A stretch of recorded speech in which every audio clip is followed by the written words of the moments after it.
শুকরিয়া জানাই আল্লাহ, শুকরিয়া জানাই তোমায়।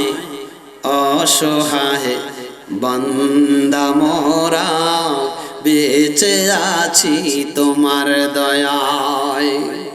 শুকরিয়া জানাই আল্লাহ, শুকরিয়া জানাই তোমায়।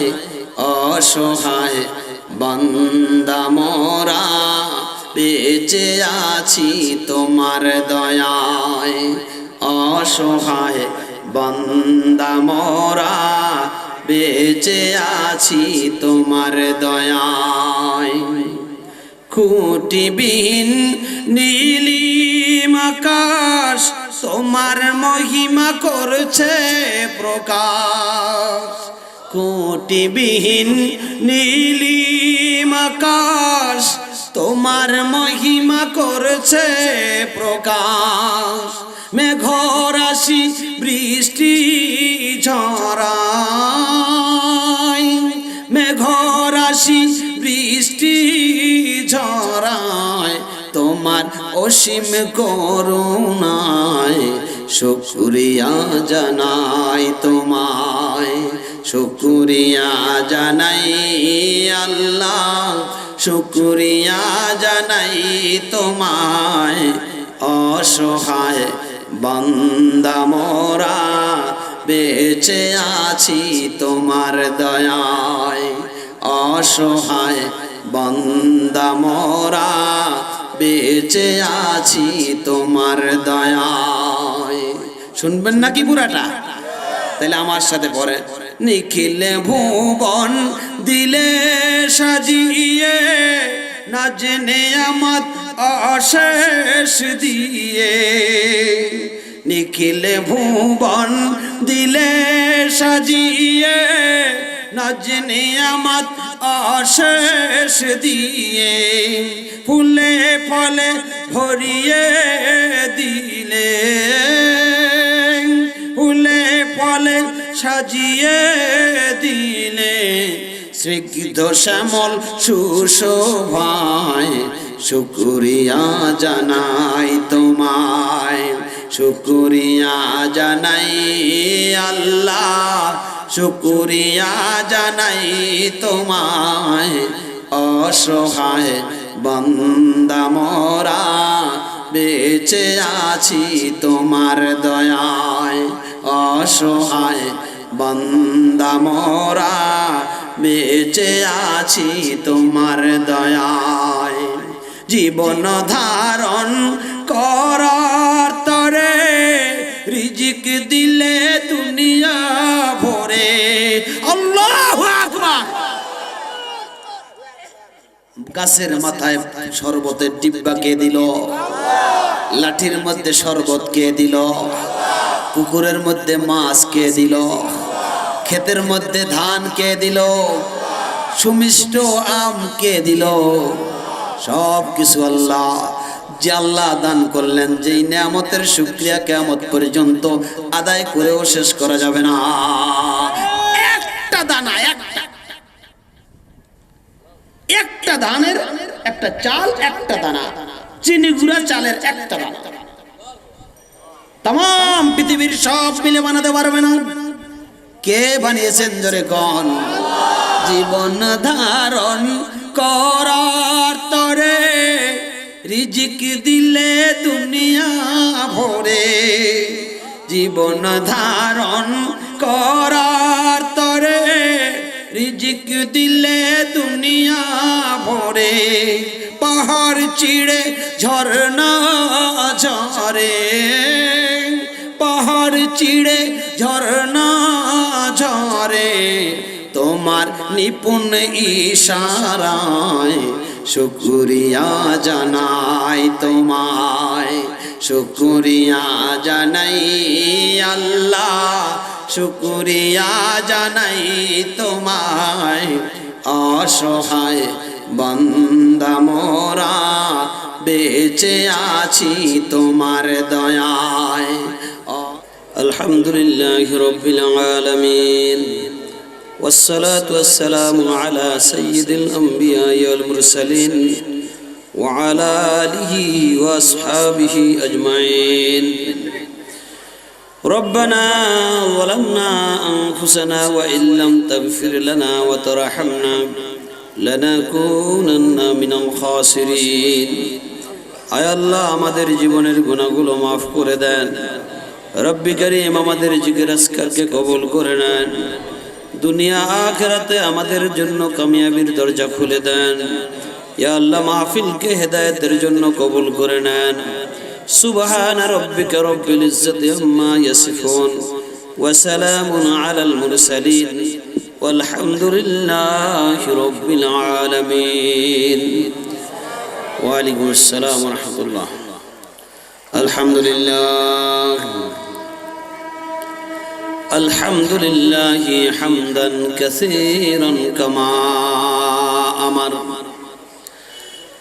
ونشهد أن لا إله إلا الله وحده لا شريك له في الخلق والأمر.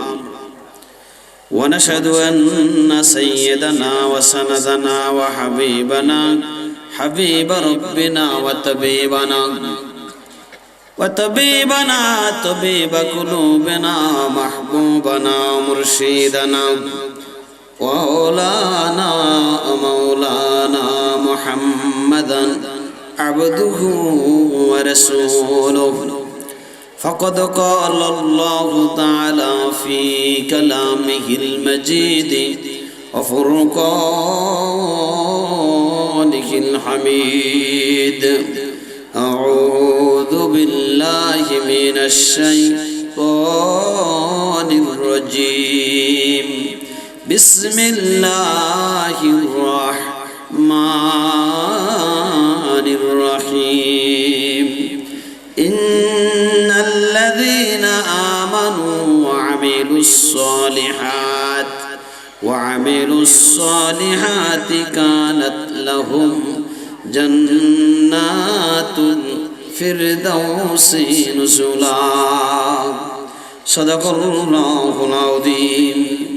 وقال رسول الله صلى الله عليه وسلم: من أحب سنتي فقد أحبني ومن أحبني كان معي في الجنة أو كما قال عليه الصلاة والسلام. خدا در انتجار حمد مانست، خدا در انتجار حمد مانست. محمد چشم برائے سنانست، محمد حامد حمد خدا بس. خدا مدح آفرین مصطفیٰ بس. محمد اج تمہیں خواہم خدا راک، خدایا اج تو حب مصطفیٰ راک. محبتر সাথে জবান খুলে আওয়াজ করে পড়ুন আল্লাহুম্মা সাল্লি আলা মুহাম্মাদ ওয়া আলা আলি মুহাম্মাদ কামা সাল্লাইতা আলা ইব্রাহিম ওয়া আলা আলি ইব্রাহিম ইন্নাকা হামিদুম মাজিদ. আল্লাহুম্মা বারিক আলা মুহাম্মাদ ওয়া আলা আলি মুহাম্মাদ وعلى آل إبراهيم إنك حميد مجيد. জবান খুলে আওয়াজ করে পড়ুন বালাগাল উলা বিকামালিহি হাসনাত জামিউ খিসালিহি সাল্লু আলাইহি ওয়া আলিহি. বালাগাল উলা বিকামালিহি كشف الدجى بجماله حسنت جميع خصاله صلوا عليه وآله. رسول আমার আল্লাহর দোস্ত আখেরি নবী, আমরা যে তার আদরের উম্মত, উম্মতের করলাম কি বালাগাল উলা বিকামালিহি। চলে না ফ্যান, বাতাস বন্ধ করেন, কারেন্ট না থাকলে দরকার নেই। সাল্লু আলাইহি ওয়া আলিহি লা ইলাহা ইল্লাল্লাহ লা ইলাহা ইল্লাল্লাহ লা ইলাহা ইল্লাল্লাহ মুহাম্মাদুর রাসূলুল্লাহ সাল্লাল্লাহু আলাইহি ওয়াসাল্লাম। আলহামদুলিল্লাহ, চট্টগ্রামের আমবাগান যুব সমাজের উদ্যোগে আয়োজিত মাহে রমজানের তাৎপর্য শীর্ষক ওয়াজ মাহফিল ও হালকায়ে জিকিরের মোবারক মজলিসের মুহতারাম সভাপতি, অত্র মসজিদের বাইতুল আমান জামে মসজিদ আমবাগানের ইমাম এবং খতিব হাফিজ মাওলানা মকবুল আহমদ সাহেব দামাত বারাকাতুহুল আলিয়া, আজকের মাহফিলের বিশেষ অতিথিবৃন্দ সর্বজনাব হযরত মাওলানা মোজাম্মেল হক ফারুকী সাহেব, মাওলানা হুসাইন আহমদ সাহেব এবং মাওলানা আব্দুল মুমিন সাহেব দামাত বারাকাতুহুল আলিয়া, দিগার হযরত উলামায়ে কেরাম, আমার পিতৃতুল্য মুরব্বিয়ানে আযম, বন্ধুতুল্য যুবক ভাইরা, আদরের স্নেহের ছোট্ট বন্ধুরা, পর্দার আড়ালের আলোচনা শ্রবণরতা সম্মানিত মা এবং বোনেরা, মহান মালিকের শাহী দরবারে অসংখ্য অগণিত শুকর যে আল্লাহ পাক আমার মতো একটি নগণ্য গোলামকে কিছু কথা বলার লক্ষ্য নিয়ে আপনাদের সামনে যথাসময় হাজির করে দিলেন। সঙ্গে সঙ্গে আপনাদের মতো কিছু আল্লাহওয়ালা নেককার দিনদার পরহেজগারকে যে মহান মালিক কোরআনুল কারীমের কিছু কথা, দিনের নবীর জিন্দেগীর কিছু কথা শোনার জন্য আমলের নিয়তে জমে জমে বসার তৌফিক দিলেন। সে মহান মালিকের যেমন শুকরিয়া আদায় করা দরকার আপনারা মনে করেন, তেমন আওয়াজ দিয়ে জোরে বলুন আলহামদুলিল্লাহ।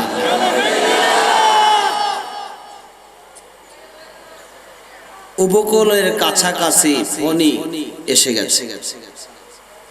ফণী জানেন তো? ফণী ঘূর্ণিঝড়, আইলা আর সিডরের মতো আরেকটা মহাদুর্যোগ ভারতে ইতিপূর্বেই আঘাত এনেছে। আবহাওয়া অফিস থেকে জানিয়ে দিয়েছেন তারা আগামীকাল যে কোনো মুহূর্তে বাংলাদেশে আঘাত হানতে পারে। আল্লাহ পাক খনি নামক এই গজব থেকে আল্লাহ আমাদের গোটা জাতিকে হেফাজত করুক। যে মুহূর্তে মানুষ জীবনের ঝুঁকি নিয়ে দৌড়াদৌড়ি করছে, পার্শ্ববর্তী দেশের মানুষগুলো সেই মুহূর্তে আল্লাহ পাক সুন্দর আবহাওয়া দিয়ে, সুন্দর পরিবেশ দিয়ে আপনাকে আমাকে দ্বীনি মজলিসে বসার তৌফিক দিয়েছেন। কিয়ামত পর্যন্ত এর শুকরিয়া আদায় করে শেষ করা যাবে না। আমরা এখানে যারা বসে আছি জান্নাতের বাগান, জান্নাতের বাগানে বসে আছি। রাস্তাঘাটে যারা ঘোরাফেরা করতেছেন ওনারা আম বাগানে আছেন। আম বাগান আর জান্নাতের বাগান এক জিনিস নয়। আম বাগানে সারা রাত্র বসে থাকলেও উত্তরবঙ্গের আম বাগান হইলে দুই একটা আম পাওয়া যেত, কিন্তু এখানে তাও নাই, আম গাছ নেই। হাতিবান্ধায় যেরকম হাতি নাই, আম বাগানেও আম গাছ নাই। যাই হোক, নামের আম বাগান। এরপরে যারা আম বাগানে ঘোরাফেরা করছেন জান্নাতের বাগানে চলে আসেন। আম বাগানে নেকি পাওয়া যায় না, কিন্তু জান্নাতের বাগানে বসলে কমপক্ষে 50 লক্ষ নেকি তার আমল নামায় জমা হয়। কে এই নেকির দাম দিবে? না, নেকির দাম বুঝবে কে? জ্ঞানী মানুষরাই বুঝবে। আমার বারাং একটা ভোটে কত দাম ওই প্রার্থী জানে যে মাত্র এক ভোটে ফেল করে। মাত্র এক ভোটে ফেল করে যেই প্রার্থী সে জানে একটা ভোটের কত দাম। কিয়ামতের ময়দানে মুসিবতের দিনে একটা দুইটা নেকির অভাবে যে মানুষগুলো জান্নাত থেকে বিতাড়িত হয়ে যাবে, জান্নাত থেকে আমার ভাইয়েরা দূরে সরে যাবে। সেই দিন হতভাগা মানুষগুলো বুঝবে একটা নেকির কত দাম। এজন্য দল মত নির্বিশেষে সমস্ত বন্ধুদেরকে অনুরোধ জানাবো, জান্নাতের বাগানে চলে আসেন। সামান্য সময় দিনই আলোচনা শুনি আর আমরা আলোচনা করি। কোরআনুল কারীমের এক জায়গা থেকে শুধুমাত্র এক টুকরা আয়াতে কারিমা, একটি আয়াত মাত্র আপনাদের সামনে তেলাওয়াত করেছি। 114টা সূরা কোরআন শরীফে, এর মধ্যে সিরিয়াল নাম্বার 18 নম্বর সূরা, সূরা কাহফ। এই সূরাটির থেকে একটি আয়াত তেলাওয়াত করেছি। সূরাটির মধ্যে 110টা আয়াত আছে। মক্কায় অবতীর্ণ সূরাটির মধ্যে 12টা রুকু রয়েছে। 15 পারার অন্তর্ভুক্ত সূরা কাহফের 110 আয়াতের 107 নম্বর আয়াত আপনাদের সামনে আমি তেলাওয়াত করেছি। রাসূল আকরাম সাল্লাল্লাহু আলাইহি সাল্লামের অসংখ্য অগণিত হাদিসের ভান্ডার থেকে ছোট্ট এক টুকরা হাদিস আপনাদের সামনে উপস্থাপন করেছি। আল্লাহ পাক হেদায়েতের দরজায় কবুল করার জন্য যেমন আলোচনা করা দরকার, যেমন কথা শোনা দরকার, তেমন কিছু কথা আমাদের বলার শোনার তৌফিক দান করুন। সবাই বলুন আমিন। জান্নাতে যেতে চাই তো সবাই? জান্নাতে যেতে চায় না এমন মানুষ দুনিয়ায় নাই। যে নামাজ পড়ে না সেও কিন্তু হাত জাগায় জান্নাতে যাবে। একজন হিন্দু ভদ্রলোক, সে মারা গেল, দেখবেন সন্তানরা লেখে স্বর্গীয় বাবা অতুল চন্দ্র দাস। এই স্বর্গীয় মানে কি? জান্নাতে চলে গেছে। জান্নাতে যেতে চায় না এমন কোন জাতির মানুষ নাই, সবাই জান্নাতে যেতে চায়। ও বন্ধু, আর জান্নাতে যাওয়ার জন্য আল্লাহ পাকের দেখানো শর্ট কোর্স, একদম সহজ রাস্তা, সংক্ষিপ্ত রাস্তা আল্লাহ পাক সূরা কাহফের 107 নম্বর আয়াতে আমাদেরকে স্পষ্ট জানিয়ে দিয়েছেন। এই জন্য আগে নিয়ত করা দরকার, আগে বোঝা দরকার আসলে আমরা কারা কারা জান্নাতে যেতে চাই। হাত ওই রকম জাগাইলে হবে না, একসাথে জাগবে, একসাথে নামবে। 11 লক্ষ রোহিঙ্গা আরাকান ছেড়ে বাংলাদেশে চলে আসছে। আপনাদের এখান থেকে কাছে কক্সবাজারের টেকনাফ আর উখিয়া 2টা থানায় অবস্থান নিয়েছে।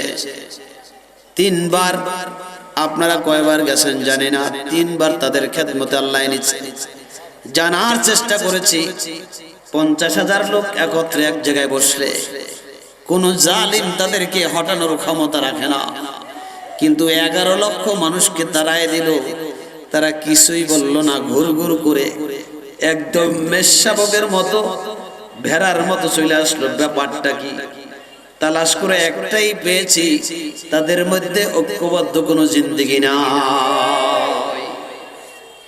আর আল্লাহ পাক মুসলিম জাতির সংরক্ষণের জন্য মূল মন্ত্র আল্লাহ পাক কোরআনুল কারীমে দিয়ে দিয়েছে, ওয়াতাসিমু বিহাবলিল্লাহি জামিআন ওয়া লা তাফাররাকু। সবাই মিলে একত্রিত হইয়া আল্লাহর রশিকে, কোরআনের রশিকে শক্ত করে ধরো, পরস্পরে তোমরা বিচ্ছিন্ন হও না। এই রোহিঙ্গাদের মধ্যে একতা নাই, এজন্য ওখান থেকে তাড়াইছে। ও বন্ধু, আমাদের বিরুদ্ধেও কিন্তু গভীর ষড়যন্ত্র চলতেছে। কখনো ইনু, কখনো মিনু, কখনো মুরগি কবির, বুঝেন তো, কখনো নাস্তিক, কখনো বেঈমান। বিভিন্ন সূরাতে মুসলমানের বিরুদ্ধে আমার বেড়া শিয়ালের মতো হুঙ্কার ছাড়ে। ও বন্ধু, ষড়যন্ত্র কিন্তু থেমে নাই। এখন যদি দল মত নির্বিশেষে কোরআনের পক্ষে, ইসলামের পক্ষে, মুসলমানদের পক্ষে ঐক্যবদ্ধ হতে না পারেন, তাহলে রোহিঙ্গাদের পরিণতি কিন্তু আপনাকে আমাকেও বহন করতে হবে, বরণ করতে হবে, কোনো সন্দেহ নাই। তবে একটা সুযোগ আছে আপনাদের জন্য, আমার জন্য। সেটা কি জানেন? রোহিঙ্গাদের আমরা আশ্রয় দিয়েছি, খাবার নাই, খাবার দিয়েছি। থাকার জায়গা নাই, ঘর বানিয়ে দিয়েছি। টয়লেট নাই, টয়লেট বানিয়ে দিয়েছি। পোশাক নাই, পোশাক কিনে দিয়েছি। শীত বস্ত্র নাই, কম্বল ঘর পর্যন্ত এগিয়ে দিয়েছি। ও বন্ধু, সন্তানদের চিকিৎসার ওষুধ পর্যন্ত ঘরে পৌঁছে দিয়েছি। কিন্তু আমাদেরকে যদি শয়তানরা, দুষ্টরা, ইসলামের দুশ্মনরা যদি তাড়ায় দেশ থেকে, আর আল্লাহ না করুক আমাদের যদি কোথাও যেতে হয়, আমাদেরকে দরদ ভরা দিল নিয়া এমন ভাবে জায়গা দেওয়ার মতো দুনিয়ার মধ্যে কিন্তু কেউ নাই। আছে নাকি? তিন দিকে দাদা বাবুরা। কারা? দাদারা। দাদা গো চিনেন তো? প্রতি সপ্তাহে সীমান্তে গুলি করে আমাদেরকে মারে দাদারা। প্রতি সপ্তাহে গুলি করে মারে আমাদের দেশের মানুষ। একটা রাস্তা খোলা আছে, একদিক খোলা আছে, যেদিক থেকে ফণি আসতেছে। বুঝেন তো? ফণি একদিক থেকে আসতেছে, আর আমাদের সরকারও ঘোষণা করছে মোকাবেলা করবে। জোরে কান্না আউযুবিল্লাহ। ও খোদা, বোকা মানুষরা দুর্যোগকে কেউ মোকাবেলা করার সাহস করে না। দুর্যোগের মোকাবেলা করা আল্লাহর সাথে যুদ্ধ করার সামিল। দিনের নবী জানিয়ে দিয়েছেন, যদি কোনো প্রকার দুর্যোগ তোমাদের কাছে আসে, তাইলে তোমরা মোকাবেলা করার চিন্তা করো না, ইস্তেগফার পড়ো, আল্লাহর কাছে ক্ষমা চাও, আল্লাহর কাছে পানা চাও। আল্লাহ তার দুর্যোগকে প্রশমিত করে নরম করে দিবে। কিন্তু মোকাবেলা করলে দুনিয়ায় তোমার শাস্তি অবধারিত, আর পরকালে তো আমার বারাকতার শাস্তি তোমার উপর থাকবি, কোনো সন্দেহ নাই। আপনারা কি মোকাবেলা করবেন না আল্লাহর কাছে পানা চাবেন? তাহলে আল্লাহ বলেন, আল্লাহ তুমি আমাদেরকে ক্ষমা করে দাও, সকল প্রকার দুর্যোগ আয় আল্লাহ আমাদের থেকে দূরে সরিয়ে দাও। জোরে বলুন আমিন। তো এক হতে হবে। দুইটা রাস্তা খোলা, হয়তো বঙ্গোপসাগরে বইরা মরার জন্য তৈরি হন। একটা গ্যারান্টি দিতে পারি, পানি কিনা খাওয়া লাগবে না, বিনামূল্যে লবণ পানি পেট ভরে খাইয়ে মরতে পারবেন, না খাইয়ে মরবেন না, একটা গ্যারান্টি দিতে পারি। হয়তো বঙ্গোপসাগরে ডুবাইয়া বিনামূল্যে লবণ পানি পেট ভরে খাইয়ে মরার জন্য তৈরি হন, অথবা দল মত নির্বিশেষে সব মিলে ঐক্যবদ্ধভাবে ৯২ মুসলমানের দেশে ইসলাম নিয়ে বাঁচবো, ইসলাম নিয়ে থাকবো, ইসলাম নিয়ে মরবো। কারা কারা তৈরি? আল্লাহু আকবার, আলহামদুলিল্লাহ। হাত একসাথে জাগবে, একসাথে নামবে। হাত জাগবে, একসাথে নামবে, একসাথে। রেডি হয়ে যান। আর একবার দেখে নিন, জান্নাতে যাবেন। ৩ জন লোক এখানে দাঁড়ায় আছে কেন? কোন স্বেচ্ছাসেবকের দরকার নাই। মাহফিল এখন সব বসে যাবে, রেডি হয়ে যান। তাহলে জান্নাতে কারা কারা যাবো আগে দেখতে হবে তো, তারপর না সহজ রাস্তা শর্টকাট ঘোষণা করতে হবে। রেডি? জান্নাতে যাব সবাই। একবারে আল্লাহু আকবার বলে হাত জাগবে, আলহামদুলিল্লাহ নামবে। আগে পরে হলে হবে না। কিন্তু কারা কারা জান্নাতে যেতে চাই? আল্লাহু আকবার, আলহামদুলিল্লাহ। ওই যে যুবকেরটা একটু পরে নামছে, হাইসেন না, খেয়াল করেন তো। জান্নাতে যদি যেতে হয়, এবার জান্নাত যিনি বানিয়েছেন তার মত অনুযায়ী যেতে হবে, তার দেখানো পথ অনুযায়ী যেতে হবে। কেউ যদি ঢাকা যাওয়ার উদ্দেশ্যে রওনা দেয়, আর চকুরিয়ার দিকে গাড়ি চলতেছে, 180 মাইল মিটারের 180 ফুল স্পিড উঠাই দিছে গাড়িতে। গাড়ি চলছে কোন দিকে? চকুরিয়া। বলেন তো লোকটা কি বোকা না পাগল না জ্ঞানী?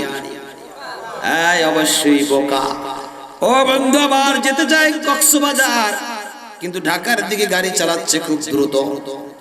বলেন তো লোকটা কি পাগল না জ্ঞানী? আসলেই পাগল। যেই মালিক জান্নাত বানাইছেন, যেই মালিক আমাদেরকে বানিয়েছেন, সেই মালিকের দেখানো পথ আর মত অনুযায়ী জান্নাতে পৌঁছাইতে হবে। জান্নাত আমার বাপ দাদার বানানো কোনো ঔরাস, আমার বাইরে মিরাসি সম্পদ না। নিজের ইচ্ছে মতো দৌড় দিয়ে গেলে জান্নাত খুলে যাবে না। মালিকের বানানো জান্নাত, মালিকের দেখানো পদ্ধতি দখল করতে হবে, বিকল্প আর কোনো রাস্তা খোলা নাই। তো জান্নাতে যদি যেতে হয়, আল্লাহ পাক বলে দিয়েছেন সবচেয়ে সহজ রাস্তা। এখান থেকে ঢাকা যাওয়ার উদ্দেশ্যে যদি কেউ রওনা দেয়, বিমানে যাওয়া যায়, গাড়িতে যাওয়া যায়, আবার লোকাল গাড়িতে যাওয়া যায়, আবার একদম ছোট যানবাহনে যাওয়া যায়। যদি কেউ সাধনা করে হাঁটা শুরু করে দেয়, হাইটাও কিন্তু যাওয়া যায়। কিন্তু বিমানে সবচেয়ে সহজে যাওয়া যায়। বুঝেন তো, হাইটা যেতে লাগবে আমার বেড়া 10 দিন, কিন্তু বিমানে যাইতে লাগবে মাত্র 35 মিনিট। বুঝেন তো কায়দা। বিমানটা হলো শর্ট কোর্স। এভাবে আল্লাহ পাক জান্নাতে যাওয়ার জন্য যেহেতু হাত উঁচু করেছেন, শর্ট কোর্স ঘোষণা করেছে। জোরে বলেন আলহামদুলিল্লাহ।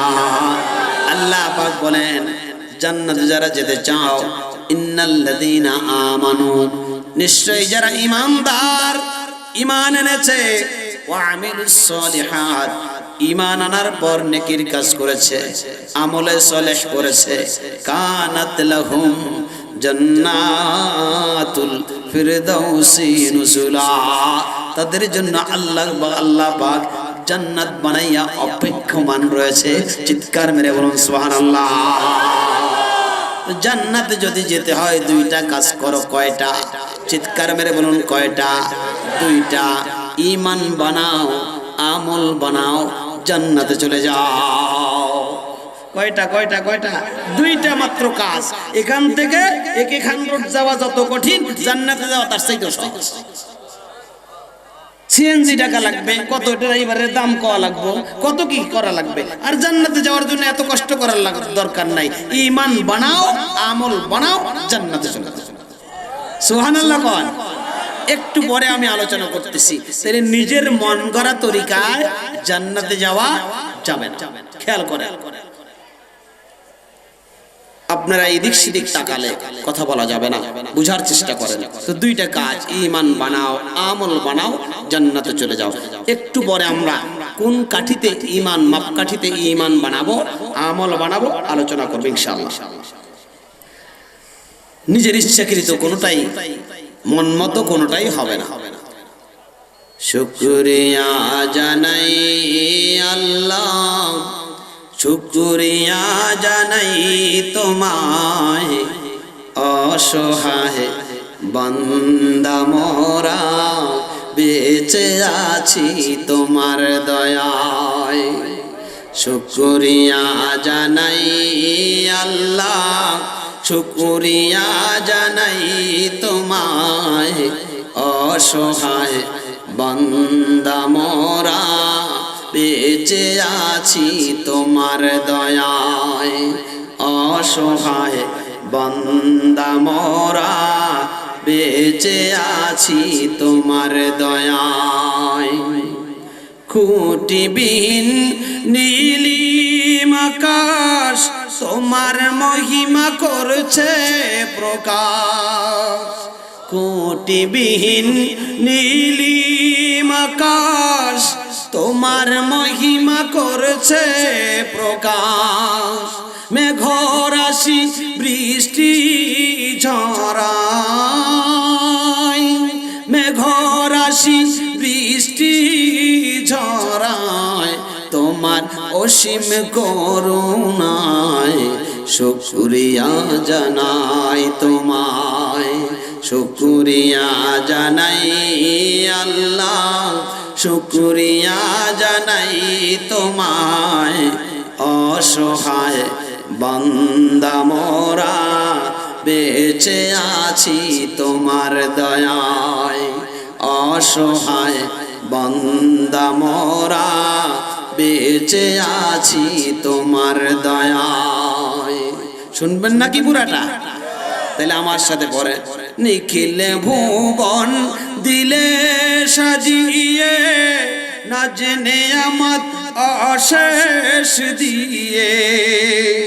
নিখিলে ভুবন দিলে সাজিয়ে, নাজনে আমাত অশেষ দিয়ে ফুলে ফলে ভরিয়ে দিলে ফুলে ফলে সাজিয়ে দিলে স্নিগ্ধ শ্যামল সুশোভায় শুকরিয়া জানাই তোমায় শুকরিয়া জানাই আল্লাহ শুকরিয়া জানাই তোমায় অসহায় বান্দা মোরা বেঁচে আছি তোমার দয়ায় অসহায় বান্দা মোরা বেঁচে আছি তোমার দয়ায় জীবন ধারণ করার তরে রিজিক দিলে দুনিয়া ভরে আল্লাহু আকবার গাছের মাথায় শরবতের ডিব্বা কে দিল লাঠির মধ্যে শরবত কে দিল পুকুরের মধ্যে মাছ কে দিল ক্ষেতের মধ্যে ধান কে দিল সুমিষ্ট আম কে দিল সব কিছু আল্লাহ যে আল্লাহ দান করলেন যেই নিয়ামতের শুকরিয়া কিয়ামত পর্যন্ত আদায় করেও শেষ করা যাবে না একটা দানা একটা ধানের একটা চাল একটা দানা চিনি গুঁড়া চালের একটা দানা तमाम পৃথিবীর সব মিলে বানাতে পারবে না কে বানিয়েছেন জোরে কোন জীবন ধারণ করার তরে রিজিক দিলে দুনিয়া ভরে জীবন ধারণ করার তরে রিজিক দিলে দুনিয়া ভরে পাহাড় চিড়ে ঝরনা ঝরে পাহাড় চিড়ে ঝরনা ঝরে তোমার নিপুণ ইশারায় শুকরিয়া জানাই তোমায় শুকরিয়া জানাই আল্লাহ শুকরিয়া জানাই তোমায় অসহায় বান্দা মোরা বেঁচে আছি তোমার দয়ায় অসহায় বান্দা মোরা বেঁচে আছি তোমার দয়ায় দু চোখ জুড়ে স্বপ্ন দিলে বেঁচে থাকার আশা দিলে দু চোখ জুড়ে স্বপ্ন দিলে বেঁচে থাকার আশা দিলে জীবন জুড়ে সুখের পরশ জীবন জুড়ে সুখের পরশ দিলে পরম মমতায় শুকরিয়া জানাই তোমায় শুকরিয়া জানাই আল্লাহ শুকরিয়া জানাই তোমায় অসহায় বান্দা মোরা বেঁচে আছি তোমার দয়ায় অসহায় বান্দা মোরা বেঁচে আছি তোমার দয়ায় চিৎকার মেরে বলুন বেঁচে আছেন কার দয়ায় সেই মালিকের আবার একবার আমার ভাইরা সবাই মিলে শুকরিয়া আদায় করি বলে আলহামদুলিল্লাহ বলতেছিলাম সিদ্ধান্ত নিয়েছি সবাই আমরা সবাই জান্নাতে যাব আল্লাহ পাকও জান্নাতে নিতে চায় কিন্তু মন গড়া তরিকায় জান্নাতে যাওয়া যাবে না ইচ্ছা করলেই জান্নাতে যাওয়া যাবে আল্লাহর দেখানো মত নবীর দেখানো পথ অবলম্বন করে নিজের মতে নিজের পথে কোনোদিন জান্নাতের সাক্ষাৎ মিলবে না শুধু তাই না আমি মূল আলোচনার আগে কয়েকটা কথা বলতে চাই দূরে যারা আছেন আম বাগানে যুবকরা আম বাগানে বসে রয়েছে ভ্যানগাড়ির মধ্যে আয় জান্নাত রেখা আম বাগানে আমার দিকে তাকান খেয়াল করেন পয়গম্বর মুসা নবীর নাম শুনছেন আজকে আনকমন কিছু কথা বলে যায় মুসা নবী একজন জলিল কদর পয়গম্বর কেমন নবী জানেন বেকায়দার নবী আল্লাহর কাছে জোর করে চাইয়া দাবি আদায় করে, সুবহানাল্লাহ। জোর করে, আল্লাহ আমাকে এইটা দিবা, ওইটা দিবা, ওইটা দিবা, ডাইরেক্ট তোমার সাথে কথা বলবো। পয়গম্বর মূসা, লম্বা কথা নয়, পয়গম্বর মূসা একদিন আল্লাহ পাককে ডেকে বলছে, আল্লাহ তোমার কাছে আমি কিছু বিশেষ বিশেষ নসিহত শুনতে চাই। পয়গম্বরের আল্লাহ পাক দোয়া কবুল করে ফেলেছেন। আমাদের মতো তো না, বউ যদি কালা হয়, নাক যদি ভোসা হয়, চোখ যদি টেরা হয়, দাঁত যদি উঁচা হয়, গাল যদি বেঁকা হয়, এরপর যদি স্বামী বলে এক গ্লাস পানি দাও, সে যদি বলে গোলামের পুত ঢাইলা খাও, বুঝেন তো কায়দাটা? তাইলে ভাবটা কেমন হয়?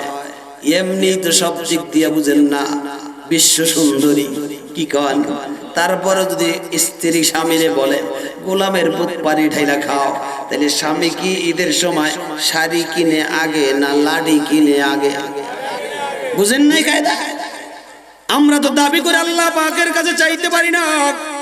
কারণটা কি? নামাজের মধ্যে চোখ বেঁকা, আমার বড় রোজার মধ্যে ও বন্ধু দাঁত উঁচা, বুঝেন নাই কায়দা? সুন্নতের আমলের মধ্যে গাল বেঁকা, কোন আমল তো মালিকের পছন্দ অনুযায়ী করতে পারি না, এই জন্য দাবি খাটাইয়া চাইতেই পারি না। লজ্জা লাগে, নিজের জিন্দেগির দিকে তাকাইলে মালিকের কাছে হাত উঠাইতে লজ্জা লাগে। তবুও মালিক বলে দিয়েছেন, লা তাকনাতু মির রাহমাতিল্লাহ। বান্দা যত বড় গুনাহগার হও, যত বড় নাফরমান হও, যত বড় অপরাধী হও, যত বড় দাগী আসামি হও, আমি তোর জন্য 24টা ঘন্টা কুদরতের আসনে বসে থাকি। তুই কোন সময় আমার কাছে ক্ষমা চাবি? চাওয়ার মতো যদি ক্ষমা চাইতে পারো বান্দা, তোকে আমি ক্ষমা করে দিতে মোটেও দেরি করব না। পয়গম্বর মূসা দাবি কইরা মালিকের কাছে যায়, মালিক তোমার কাছে কিছু বিশেষ বিশেষ কথা শুনতে চাই। আল্লাহ পাক ডাক দিয়েছেন, পয়গম্বর আসো। তুর পাহাড়ের 1.5 মাইল উপরে জমিন থেকে 3750টি সিঁড়ি অতিক্রম করে হযরতে পয়গম্বর মূসা তুর পাহাড়ের উপরে উঠে বসেছেন। আল্লাহ পাক এবার বর্ণনা করতেছেন, মূসা 6টা জিনিস মানুষ আমার কাছে চায়, আমিও মানুষকে দিতে চাই। খেয়াল করেন, 6টা জিনিস মানুষ আমার কাছে চায়, আমিও 6টা জিনিস মানুষকে দিতে চাই। কিন্তু আমি যেই জায়গায় 6টা জিনিস রাখছি, সেই জায়গায় মানুষগুলো তালাশ না কইরা উল্টা জায়গায় মানুষ তালাশ করে। বলো রে মূসা, জায়গার মাল কি বেজায়গায় পাওয়া যায়? বান্দাও চায়, আল্লাহও দিতে চায়। সুবহানাল্লাহ কোন? বান্দাও চায়, আল্লাহও দিতে চায়, কিন্তু যেই জায়গায় আল্লাহ রাখছে সেই জায়গায় বান্দা তালাশ করে না। আল্লাহ পাক বলে, 1 নম্বর খেয়াল করুন, আল্লাহ পাক বলেন, মূসা দুনিয়ার মানুষগুলো আমাকে সন্তুষ্ট করতে চায়, আমিও খুশি হইয়া সন্তুষ্ট হইতে চাই, কিন্তু সন্তুষ্ট করা রাখছি আমি, করার মূল মাধ্যম রাখছি আমি নফসের বিরুদ্ধে জিহাদের মধ্যে। কিন্তু দুনিয়ার মানুষগুলো নফসের গোলামি কইরা কইরা আমারে খুশি করতে চায়। বলো রে মূসা, নফসের গোলামির মধ্যে কি মালিককে কোনোদিন খুশি করা যায়? নফসের বিরুদ্ধে জিহাদের মধ্যে আল্লাহর সন্তুষ্ট। নফস বলে সুদ খাও, আমি বলবো সুদ খাবো না। নফস বলবে ঘুষ খাও, আমি বলবো ঘুষ খাবো না। নফস বলে মিথ্যা মামলা সাক্ষী দাও, আমি বলবো না, না মিথ্যা মামলার কাছেও যাব না। নফস বলবে আরেকজনকে ঠকাও, আমি বলবো না, আমি ইনসাফ কায়েম করব। নফস বলবে মানুষের উপর জুলুম করো, আমি বলবো না, আমি মানুষের উপর ইনসাফ কায়েম করব। নফস বলে মালিককে ডাইকো না, দুনিয়ার নেতা নেত্রীর স্লোগান দাও, আমি বলবো না, না নফস বলতেছে মালিককে ডাইকো না, আমি ওই মালিককে ডাকবো। নফসের বিরুদ্ধে জিহাদের মধ্যে আল্লাহর সন্তুষ্টি, কিন্তু আমরা নফসের গোলামির মধ্যে মালিককে সন্তুষ্ট করতে চাই। আকাম কুকাম সব কিছু গুনার কাম চলে, আর বলে মালিক তুমি খুশি হইয়া যাও। বলে ও মূসা, আল্লাহ বলতেছেন মূসা বলো নফসের গোলামির মধ্যে কি মালিককে কোনোদিন খুশি করা যায়? খেয়াল করেন, বোঝার চেষ্টা করেন। আল্লাহ পাক বলেন ও মূসা, 2 নাম্বার দিনের মানুষগুলো শান্তি চায়, কিন্তু শান্তি রাখছি আমি জান্নাতের মধ্যে, কিন্তু দুনিয়ার মানুষগুলো দুনিয়ার মধ্যে শান্তি তালাশ করে। বলো রে মূসা, দুনিয়ার মধ্যে কি কোনোদিন শান্তি তালাশ করে পাওয়া যায়? শান্তি কোথায়? জোরে কোন? এই জন্যই গরিবরা আগে জান্নাতে যাবে, কারণ 10 তলা বিল্ডিং এর স্বপ্ন দেখে না, আমার বড় প্রাডো আর লেক্সাস গাড়িরও স্বপ্ন তারা দেখে না। দিন আনে দিন খায়, চুপচাপ শুয়ে থাকে, 5 ওয়াক্ত নামাজ আদায় করে। আমার ভাইরা চেষ্টা করে আল্লাহকে খুশি করার জন্য, জিকির আজকের করার। এই জন্যই গরিবরা, পরকালের বিশ্বাসী গরিবরা আল্লাহ পাকের মেহেরবানিতে ধনীদের সমান আমল যদি হয়, তারপরও 500 বছর আগে তারা জান্নাতে চলে যাবে। চিৎকার মেরে বলুন সুবহানাল্লাহ। শান্তি কোথায়? দুনিয়াদার মানুষ করে দুনিয়া, এই যত অপরাধ সব দুনিয়া শান্তির জন্য। একটা টাকা সাথে নিতে পারবে না, একটা কানা করি পর্যন্ত সাথে নিতে পারবে না। তারপরও দেখবেন জুলুম, তারপরও দেখবেন অন্যের মাল গ্রাস, তারপরও দেখবেন আমার বাড়া হারাম উপায় উপার্জন, তারপরও দেখবেন কত কি ফাঁকি ঝুঁকির কারবার কারণ। ও বন্ধু, চট্টগ্রামে আপনাদের কথা বলছি না, আমি বরিশাল আর ঢাকার কথা বলছি, বুঝার চেষ্টা করবেন। আল্লাহ পাক বলেন মূসা, শান্তি রাখছি আমি পরকালের জান্নাতে, কিন্তু দুনিয়ার মানুষগুলো দুনিয়ায় তালাশ করতে করতে শান্তি তারপর পাগল হয়ে যায়। বলো দুনিয়ায় তালাশ কইরা পাগল হইয়া কি কোনোদিন জান্নাতের শান্তি পাওয়া যায়? ও বন্ধু খেয়াল করেন, আল্লাহ পাক বলেন মূসা, দুনিয়ার মানুষগুলো জ্ঞান অর্জন করতে চায়, জ্ঞানী হইতে চায়। দেখবেন সাধারণ মানুষগুলো বলবে, কোন জায়গায় কোনো কথাবার্তা হলে আমার কথাটা শোনেন, এইটা শোনেন, আমি বলছি মানে কি উনি জ্ঞানী। অনেক বিজ্ঞজন কথা বলতেছে, তার বলে আমারটা শোনেন, মানে কি ওনারটা অনেক দামি কথা। ও বন্ধু, আল্লাহ পাক বলেন মূসা, দুনিয়ার মানুষগুলো জ্ঞান অর্জন করতে চায়, জ্ঞানী হইতে চায়। জ্ঞানের মূল মন্ত্র রাখছি আমি দেশ সফরের মধ্যে, জ্ঞানের মৌলিক তত্ত্ব রাখছি আমি কম খাবারের মধ্যে। খেয়াল করেন, দেশ সফর কম খাবার, এই দুইটার মধ্যে জ্ঞান। কিন্তু বিলাসিতার মধ্যে থাইকা মানুষগুলো দুনিয়ার রিমোট টিপ্পা টিপ্পা, তারপর জাকির নায়কের বক্তব্য শুনে জ্ঞানী হইতে চায়। বলো রে মূসা, ঘরে বসে কি নায়কের জ্ঞান দিয়া জ্ঞানী হওয়া যায়? বুঝেন না কায়দা? নায়কের কথা আপনি বললাম, টেলিভিশন দেখে এখন বুদ্ধি, মানে আমার হুজুর লাগে না, সব টেলিভিশন, খালি জানাজার সময় হুজুর লাগে। ওইটাও মনে হয় ভবিষ্যতে টেলিভিশন দিয়ে করবে। কি কন? ও বন্ধু খেয়াল করেন, ওই ছেলেগুলোরে ধৈর্য লই যাবেন যেগুলো হাঁটা চলা করতেছে, মাইকে সুরো পড়াবো। আমার দিকে তাকান, খেয়াল করেন, যুব সমাজ কই এইদিকে দৌড়াদৌড়ি করতেছে ছেলেরা। বুঝার চেষ্টা করেন আমার বাবারা। এই জন্য যত হক তরিকার হক্কানি পীর বুজুর্গ ওলামায়ে কেরাম আছেন, দেখবেন আমার বাবা সারা দেশ ব্যাপী সফর করে, তাবলীগ জামাতের মুরব্বীরা সফর করে।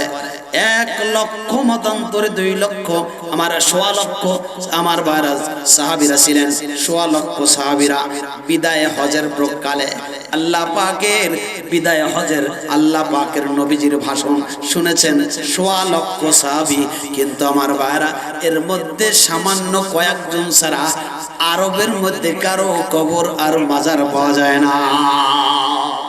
কারণটা কি? দেশ সফর দ্বীনের দায়ী হিসেবে চতুর্দিকে ছড়িয়ে পড়েছে, সারা পৃথিবীর দিক বিদিক।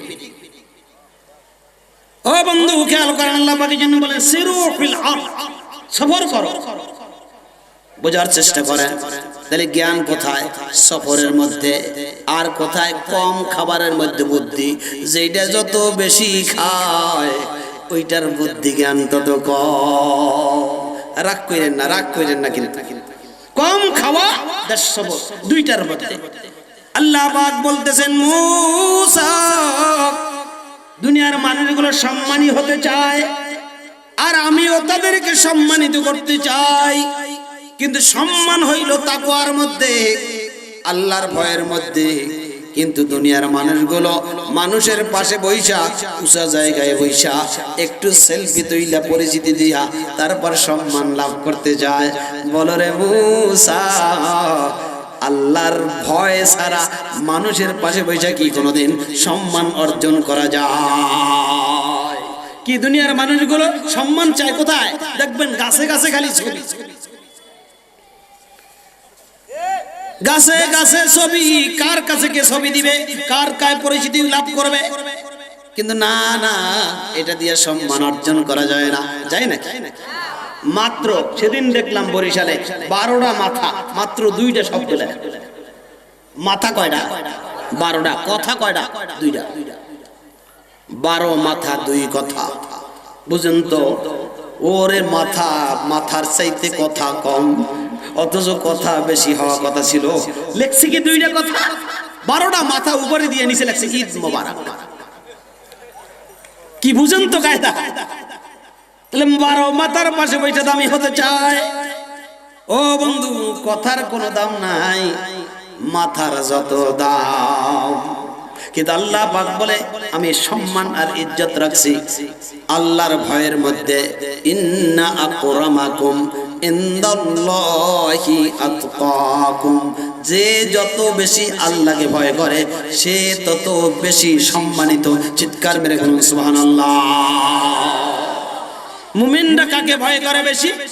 জোরে কন, কাকে ভয় করে বেশি?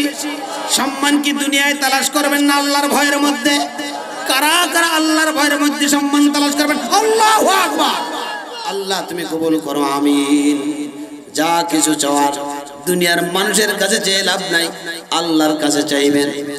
একজন ভিক্ষুক ভিক্ষা করে, খেয়াল করেন, ভিক্ষুক ভিক্ষা করে সাধারণ মানুষ কত দেয়? এখন দেয় 8 আনা, 1 টাকা 2 টাকা। 1 টাকা 2 টাকা দিলে তাও বেজার হয়ে যায়। বুঝেন তো? আগে দিত 1 আনা 2 আনা, 10 পয়সা 5 পয়সা। ও বন্ধু, এরকম একজন ভিক্ষুক ভিক্ষা করতেছে। সাধারণ মানুষ 2-4 টাকা দিলে হবে কি? বড় একজন নেতার কাছে গেলে 500, 100, 1000। একজন ভিক্ষুক ভিক্ষা করতেছে, লোকেরা বলতেছে যাও বাদশার কাছে, সম্রাট শাহজাহানের কাছে যাও, বাদশা যেমন দানো তার তেমন। যদি 1 মুঠ দিয়ে দেয় 6 মাস পয়সা পয়সা খাইবা। এত হাঁটাহাঁটি কইরা লাভ নাই। বাদশার কাছে চলে গেছে। বাদশার কাছে গিয়া বাদশা, ও বন্ধু, তালাশ করে জিজ্ঞেস করে বাদশা কোথায়, আমি তার সাথে একটু সাক্ষাৎ করব। বলতেছে বাদশা তো দিনদার। বাদশা নামাজে গেছে, মসজিদে গেছে। এবার মসজিদের দরজায় দিয়া দাঁড়ায় আছে কে? ভিক্ষুক। খেয়াল করে কে দাঁড়াইছে? ভিক্ষুক। কারণটা কি? বাদশার কাছ থেকে অনেক কিছু আমার বাইরা উপহার উপটৌকন দান সৎকা নিবে। দাঁড়ায় অপেক্ষা করতেছে সব মানুষগুলো আমার বাইরা নামাজ আদায় কইরা আস্তে আস্তে আস্তে আস্তে বের হচ্ছে, কিন্তু বাদশার অপেক্ষায় বাদশা বের হচ্ছে না। লোকটা চিন্তা করে ব্যাপারটা কি, এখনো বের হন না কেন উনি? জানালা দিয়ে তাকায় দেখে বাদশা 2টা হাত আসমানের দিকে উঠাইয়া মালিকের কাছে কাঁদতেছে, মালিক, যেই বাদশা হইয়া তুমি আমাকে বাদশাহী দুনিয়ার সামান্য দান করলা, মালিক তোমার ইজ্জত সম্মান পেয়ে আমি বাদশাহীর তখতে বসেছি। আল্লাহ তুমি আমার ইজ্জত হেফাজত করিও মালিক, আমার যা কিছু দরকার তুমি সব কিছু দিয়ে দিও রে মালিক। এরকম কাঁদতে কাঁদতে বাদশা নিজেই আমার বাইরা পাগল প্রায় হয়ে গেছে, বাদশার হুঁশ হারিয়ে ফেলছে। ভিক্ষুক থেকে আস্তে ওখান থেকে চলে আসছে। লোকেরা বলে কি, কত টাকা পাইলা, কত দান করলো বাদশা, কয় না না না, জীবনের ভুল ভেঙে গেছে, আর কোনোদিন কোনো মানুষের কাছে যাব না, বাদশা হোক আর সে ফকির হোক, কারো কাছে কোনোদিন যাব না। আমি গিয়া দেখলাম বাদশা এমন একজনের কাছে তাকাইলা, তার চাইতে বড় ভিক্ষুক দুনিয়ায় আর কেউ নাই। কই কি বলে বাদশা আবার ভিক্ষুক হয় কিভাবে? আমি নিজের সচক্ষে দেখেছি, আসমানের দিকে তাকাইয়া মালিকের কাছে কাঁদতে কাঁদতে বাদশা অস্থির হয়ে গেছে, আর চিৎকার মেরে বলতেছে, মালিক তুমি যেই বাদশাই দিয়েছো, এর ইজ্জত সম্মান সব রক্ষা করার দায়িত্ব তোমার মালিক। তুমি যদি তৌফিক না দাও মালিক, আমার তো দুনিয়ায় ইজ্জত সম্মান নিয়ে বেঁচে থাকা কোনোদিন সম্ভব হবে না। এই জন্য নিয়ত করে ফেলেছি, বাদশা যেই মালিকের কাছে হাত উঠে শুধু চায়, সেই মালিককে ভয় করব, সেই মালিকের কাছে যা কিছু চাওয়ার চাইব, দুনিয়ার কোনো মানুষের কাছে আর কোনোদিন সাহায্যের হাত বাড়াবো না। কার কাছে যাবেন? কার কাছে? কারা কারা যাবেন? আল্লাহু আকবার, আলহামদুলিল্লাহ। এখানে হাত উঁচু তো করাইলাম এমনি আনুষ্ঠানিক, কিন্তু আল্লাহ তো আগেই শিখাইছে। মুমিন নামাজ আদায় করে, নামাজের মধ্যে আল্লাহ পাক বলে দিয়েছেন প্রতিটা নামাজের মধ্যে ফরজ, ওয়াজিব, নফল, সুন্নাত সব নামাজের মধ্যে আমাদের পড়তে হয়। ইয়াকা না'বুদু ওয়া ইয়াকা নাস্তাঈন। আল্লাহ কেবলমাত্র তোমারই গোলামি করি, আর কেবলমাত্র তোমারই কাছে সাহায্য চাই। তুমি ছাড়া কারো গোলামি করি না, তুমি ছাড়া আর কারো সাথে কোনো সাহায্য চাই না। বিরক্ত হইতেছেন মনে হয়? তাইলে সাহায্য চাবেন কার কাছে? জোরে কোন কার কাছে? ইবাদত করবেন কার? আমার সাথে আবারও আয়াতটা পড়েন, ইয়াকা না'বুদু ওয়া ইয়াকা নাস্তাঈন। আল্লাহ কেবলমাত্র তোমারই গোলামি করি, কেবলমাত্র তোমারই ইবাদত করি, আর কেবলমাত্র তোমারই কাছে সাহায্য চাই। মালিক তুমি ছাড়া কারো গোলামি করি না, তুমি ছাড়া কারোর কাছে সাহায্যের হাত আমি বাড়াতে চাই না। কয়টা হইছে? চারটা। এবার আল্লাহ পাক বলেন, মূসা দুনিয়ার মানুষগুলো ধনী হইতে চায়, আমিও তাদেরকে ধনী বানাইতে চাই, কিন্তু ধনী হওয়ার মূল মন্ত্র রাখছি আমি অল্প তুষ্টির মধ্যে। অল্প তুষ্টির মধ্যে বুঝেন তো, যা পাইবে আলহামদুলিল্লাহ, এটাই ধনী। যা পাইবে আলহামদুলিল্লাহ। কিন্তু দুনিয়ার মানুষগুলো সম্পদের পাহাড়ের মধ্যে গিয়া তারপর ধনীর মন্ত্র খোঁজ করে। বলো রে মূসা, আমি যদি ধনী না বানাই, সম্পদের পাহাড়ের মধ্যে কি খোঁজ কইরা কোনোদিন ধনী হওয়ার মন্ত্র খুঁজে পাওয়া যায়? এক বাদশা অসুস্থ হয়ে গেছে, চতুর্দিক দিকে চিকিৎসার জন্য ডাক্তার আসছে, কবিরাজ আসছে, ডাকতেছি কে কোথায় আছো? বাদশা অসুস্থ। ডাক্তার এসে দেখে আর কয় আমার দ্বারা সম্ভব না, কবিরাজ এসে দেখে আমার দ্বারা সম্ভব না। দুরারোগ্য ব্যাধি চিকিৎসা সবার দ্বারা সম্ভব না। এবার দেশের বড় কবিরাজ এসে বলে আমার ব্যাপার ওয়ান টুর ব্যাপার, যা চাবো তাই যদি দিতে পারো তাইলেই বাদশা সুস্থ হয়ে যাবে। যা চাবো সাথে সাথে এনে দাও। ও বন্ধু খেয়াল করেন, এবার বলতেছি কি দিতে হবে তাড়াতাড়ি বলো। বাদশা খুব অসুস্থ, সুস্থ করতে হবে। বলতেছে একটা সুখী মানুষের জামা এনে দাও। কি সুখী মানুষের জামা? বুঝেন তো কোন লোকটা সুখী আছে তার একটা জামা লাগবে। বাদশা বলতেছে, মন্ত্রীরা বলতেছে এটা কোনো ব্যাপার হইল? এটা কোনো ব্যাপার হইল? টাইগার বাসের ওই জায়গা বড় বিল্ডিং এর মালিক তো অনেক সুখী আছে, যাইয়া খালি জামাটা নিয়ে আসবো। বুঝেন তো মন্ত্রী পরিষদ নেমে গেছে, চতুর্দিকে সুখী মানুষের জামা, বিশাল বিল্ডিং, আমার বাইরে গগনস্পর্শী দালান অট্টালিকা। মালিকের কাছে যায় বলে ভাই সুখী মানুষের জামা না হলে আর বাদশা বাঁচবে না, আপনার কাছে আছে সুখী মানুষের জামা নেওয়ার জন্য। এত বড় বিল্ডিং এর মালিক আপনি, আপনার মতো সুখী আর কেউ নাই। উনি বলতেছে তোমার মতো পাগল দুনিয়ায় আর একটাও নাই। কই তার মানে কি? কই আগে বিদ্যুৎ বিল আসতো 2 লাখ দিতাম 50,000 হয়ে যাইতো, এখন কার্ড সিস্টেম ডিজিটাল, আগে টাকা ঢুকাও তারপর ব্যবহার করো, হঠাৎ করে মাঝখানে বাতি নিভে যায়। ব্যাপারটা কি? প্রিপেড কার্ড, বুঝেন না? কায়দা মহা মুসিবতের মধ্যে আছে। পানির বিল আগে যা হইতো 3/1 দিলে হইতো, এখন আবার কার্ড সিস্টেম হয়ে গেছে, পানিও বন্ধ হয়ে যায়। মহা মুসিবতের মধ্যে আছে। হায় আল্লাহ, আমার চাইতে বিপদগ্রস্ত আর মুসিবতের মধ্যে কেউ না।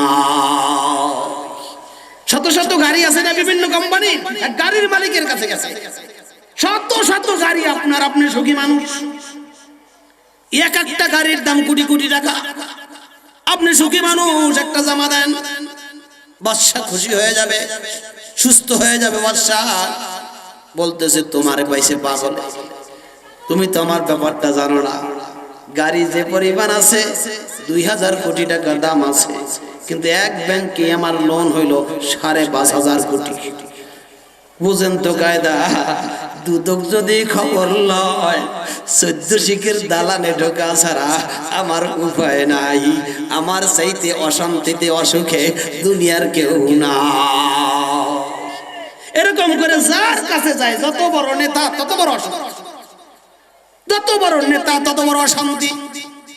আয় আল্লাহ, সীতাকুণ্ডের ওখান থেকে যাইতে যাইতে বুঝেন তো ঘটনাটা এমন। ও বন্ধু, দেখে লাকড়ি নিয়ে এক ভদ্রলোক আসতেছে, গামছা একটা গায়ে, পাহাড়ের ভিতর থেকে লাকড়ি নিয়ে আসতেছে। যাওয়ার সময় বলে ভাই এদিকে আসো, শুনে যাও। হতাশ হয়ে গেলাম, যা খোঁজ করলাম পাইলাম না। কি খোঁজ করলেন, কি পাইলেন না, ব্যাপারটা কি? একজন সুখী মানুষের বড় দরকার, সুখী মানুষ তো পাইলাম না। তোমাদের এলাকায় কি কোনো সুখী মানুষ আছে? লোকটা কয় কি বলেন, আমি নিজেই তো একজন সুখী মানুষ।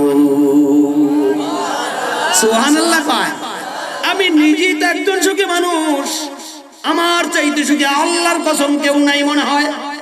আল্লাহ পাক এত সুখে রাখছে। ও বন্ধু খেয়াল করেন, লোকটার গায়ে একটা গামছা। বলতেছে ভাইজান, আপনি যদি সুখী মানুষ হন তাহলে আপনার জামাটা দিবেন। বাদশা অসুস্থ, বাদশা আপনার জামাটা পাইলে সুস্থ হবে। আপনার মতো পাগল দুনিয়ায় নাই।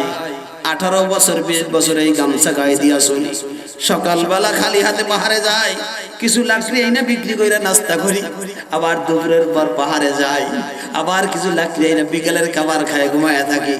দরজাও দেয়া লাগে না, জানলাও দেয়া লাগে না, সময় মতো মালিককে ডাক দেই। আমার মতো সুখী মানুষ দুনিয়ায় আর কেউ নাই। তাইলে জামা দিবেন না?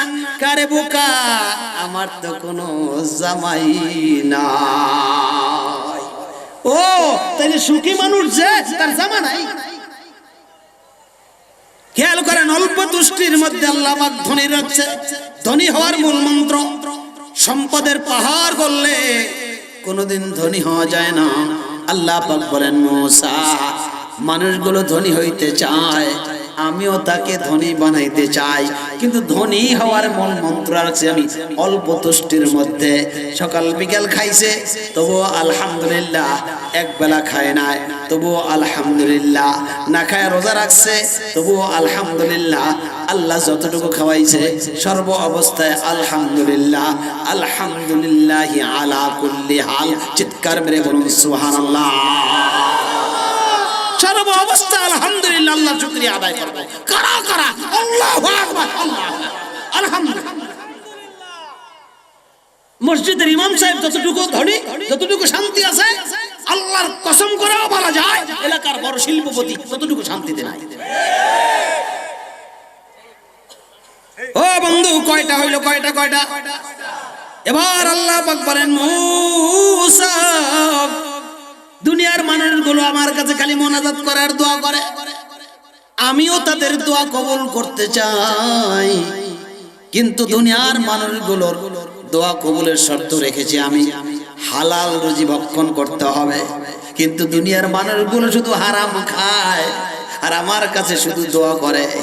ও ও মুসা বলো হারাম খোরের দোয়া কি কোনোদিন মালিকের দরবারে কবুল করা যায়? দোয়া কবুলের পূর্ব শর্ত হালাল খাওয়া। দোকানদার মাপে কম দিয়া হারাম বানায় ফেলাইছে, মিথ্যা কসম করে হারাম বানায় ফেলাইছে, শিল্পপতি জুলুম করে হারাম বানায় ফেলাইছে, মালিক তার শ্রমিককে বেতন না দিয়া হারাম বানায় ফেলাইছে। বুঝেন তো কায়দা, যার যার অবস্থানে হারামের প্রতিযোগিতা, হালাল রুজির বড় অভাব, হালাল রুজির বড় অভাব। কি বিশ্বাবার কি মুরিদ কার কি বক্তার কি আলেম, ওয়াজ কইরা যাইয়া দাওয়াত খাই, হারাম খাই না হালাল খাই বলতে পারে? কোন বড় মেয়ার বাড়ি, কোন বড় মেয়ার বাড়ি খানা খাওয়াইছে জানি না। আল্লাহ পাক বলেন মুসা দুনিয়ার মানুষগুলোকে আমি দোয়া করে আর দোয়া আমিও কবুল করতে চাই।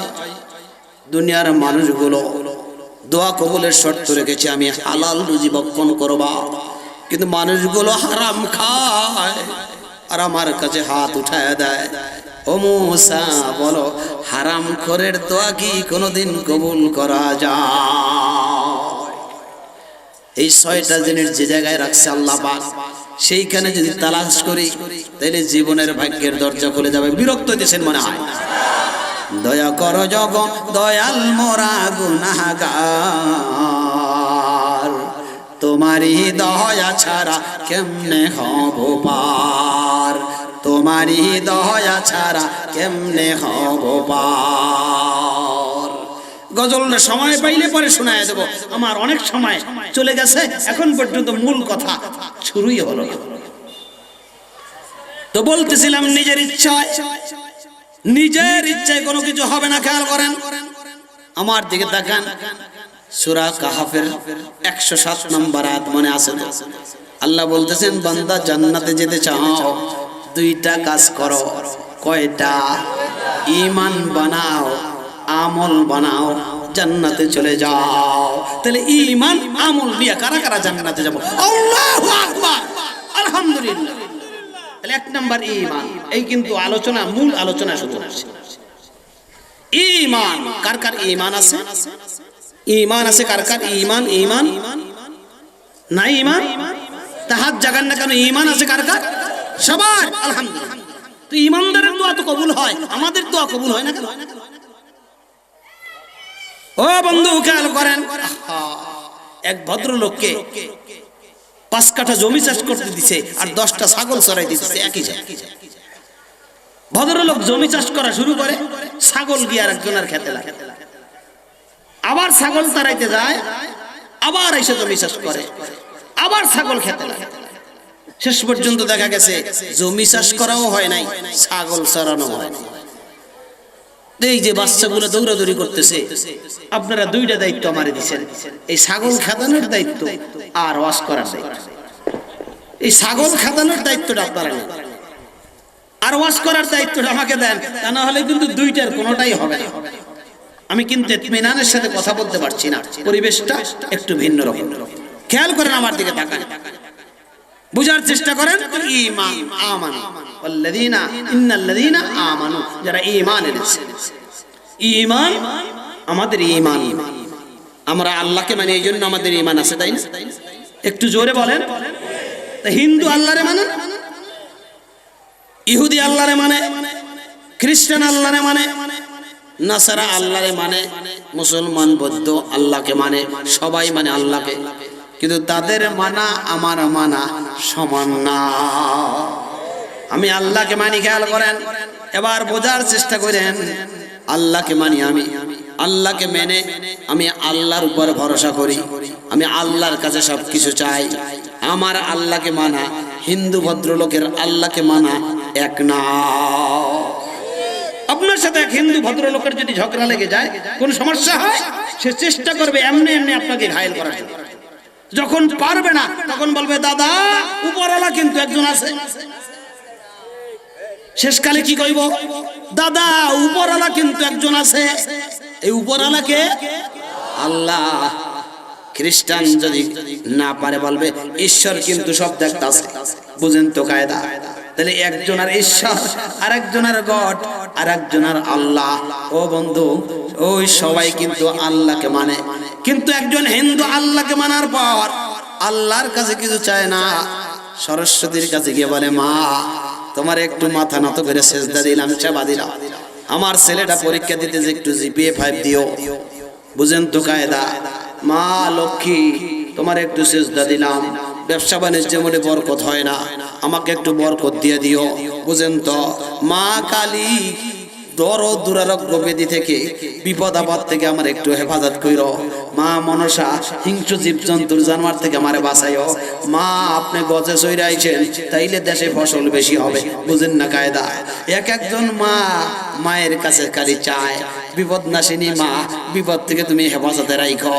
মায়ের কাছে, দেবতার কাছে চায়, আল্লাহকে কিন্তু মানে। এবার কি তারা মুশরিক না মুমিন? জোরে কয়। আল্লাহকে কিন্তু মানে। ওই যে আপনাকে বলছি উপরওয়ালা কিন্তু একজন আছে, এই উপরওয়ালাকে আল্লাহকে মানে, কিন্তু মায়ের কাছে চায় জন্য মুশরিক। এবার কোরআনুল কারীমে আল্লাহ পাক বলেন, ইন্নাশ শিরকা লাযুলমুন আযীম। শিরক হইল সবচাইতে বড় জুলুম। আল্লাহ পাক সব গুনাহ বান্দার ক্ষমা করে দিবেন, কিন্তু শিরকের গুনাহ আল্লাহ কোনোদিন ক্ষমা করবে না। তাহলে আল্লাহকে মানার পর, মায়ের কাছে যাওয়ার পর কি হইল? কথা বলে না, বাস্তব মুখস্থ করতে হবে মুশরিক। এবার যদি আল্লাহকে মানার পর কেউ জায়গায়, বাবা আমার একটা বলা দাও, বাবা আমার একটু ব্যবসায় বরকত দাও, বাবা আমার ছেলেটার চাকরি হয় না, চাকরি দিয়ে দাও, বাবা আমার স্ত্রী অসুস্থ, সুস্থ বানায় দাও, বাবা আমার নিজেরও একটু ভালো লাগে না, প্রেশারটা একটু কমায় দাও। কি কয়? দয়াল বাবা কেবলা কাবা আয়নার কারিগর, আয়না বসাইয়া দাবর কলবের ভিতর। জোরে কর নাউজুবিল্লাহ। তাহলে একজন আল্লাহকে মাইনা মায়ের কাছে চাওয়ার কারণে মুশরিক। এবার জোরে কন আরেকজন আল্লাহকে মাইনা আল্লাহর ধারে না যায়া কবরের কাছে চায়, মাজারের কাছে চায়, বাবার কাছে চায়, উনি কি মুমিন না মুশরিক? বুঝেন না কথা? একজন মায়ের কাছে যায় মুশরিক, আরেকজন বাবার কাছে যায়া মুশরিক। খেয়াল করেন। এবার আল্লাহ পাক ইমানের মূল কথাটা যে আমাদেরকে দিনের নবীর মাধ্যমে শিক্ষা দিয়েছে, এবার একটু এটা পড়ে দেখি, এটার মধ্যে মায়ের নাম আছে না বাবার নাম আছে? লা ইলাহা ইল্লাল্লাহু মুহাম্মাদুর রাসূলুল্লাহ। আবার পড়েন, লা ইলাহা ইল্লাল্লাহু মুহাম্মাদুর রাসূলুল্লাহ। মায়ের নাম আছে না বাপের নাম? কত কয় না? মায়ের নাম নাই, ওই বাপের নাম নাই, কার নাম আছে? কার নাম? সুতরাং এইটার মধ্যে ঈমান। এখন কতজনের আছে শিরিক যুক্ত ঈমান, কতজনের আছে কুফর যুক্ত ঈমান।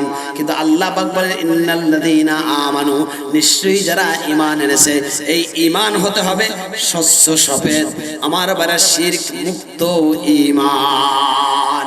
যে ঈমান বলতেছে আল্লাহ ছাড়া কেউ কিছু দেওয়ার ক্ষমতা রাখে না, যে ঈমান বলতেছে আল্লাহ ছাড়া কারো কাছে মাথা নত করতে যাব। কি ঈমান? শিরক মুক্ত ঈমান। শিরক মুক্ত ঈমান কার কার? শিরক মুক্ত ঈমান বাড়াবো। আল্লাহু আকবার, আলহামদুলিল্লাহ। তাহলে সিজদা কি আল্লাহর কাছে হবে না মাজারের সামনে হবে? সিজদা কি আল্লাহর সামনে হবে না ভণ্ডপীরের পায়ে হবে? সিজদা কার কাছে হবে? জোরে বল, আল্লাহর কাছে। শিরক মুক্ত ঈমান। ও বন্ধু খেয়াল করেন, আমাদের কতজনের শিরক যুক্ত ঈমান। দোয়া কেমনে কবুল হবে? আসমানীদের তোমরা যদি দেখতে কে হও চাও, রহিমউদ্দিন ছোট্ট বাড়ি রসুলপুরে যাও। বাড়ি তো নাই পাখির বাসা, ভেন্না পাতার ছানি, একটুখানে বৃষ্টি হলি গড়িয়ে পড়ে পানি, একটুখানে হাওয়া এলি ঘর নড়বড় করে, তারি তলে আসমানীরা থাকে বছর ভরে। শুনছেন না? কার লেখা? পল্লী কবি জসিমউদ্দিনের লেখা। পল্লী কবি জসীমউদ্দিনের এলাকা, ফরিদপুর জেলায় তার বাড়ি। বৃহত্তর ফরিদপুর জেলার বর্তমান রাজবাড়ী জেলা পাংশা থানার একটা গ্রামের নাম রসুলপুর। রসুলপুরের একজন পীর সাহেব আছে, আব্দুল মতিন নেসারি হইছে, দারুণ কইরা হৃদয় নিগ্রাণ ওয়াজ করে। কি যে বলি কারে বলি এর যে ব্যথা কি,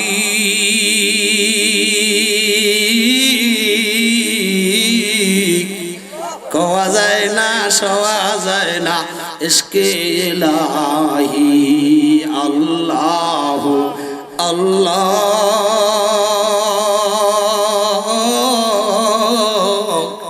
আল্লাহু আল্লাহ।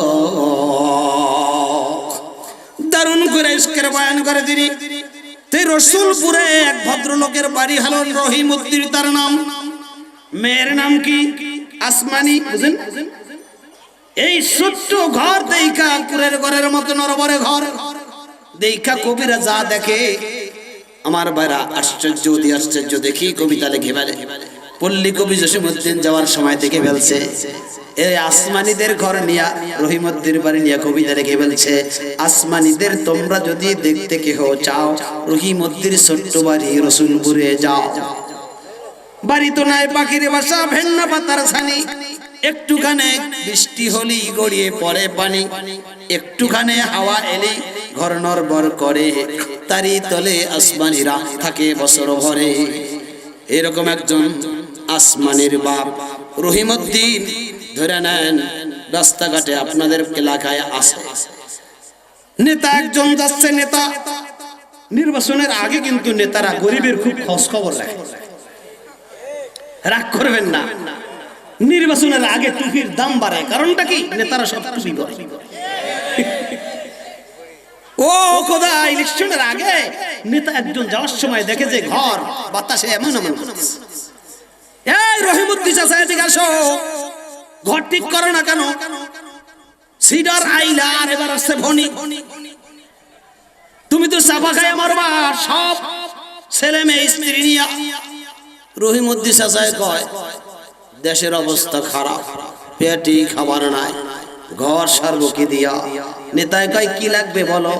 2000 টাকা দিছে আর 10টা বিলাতি গাব গাছ দিছে। বুঝেন বিলাতি গাব গাছ চিনেন তো? বিলাতি গাব গাছ অনেক বড় শক্ত গাছ।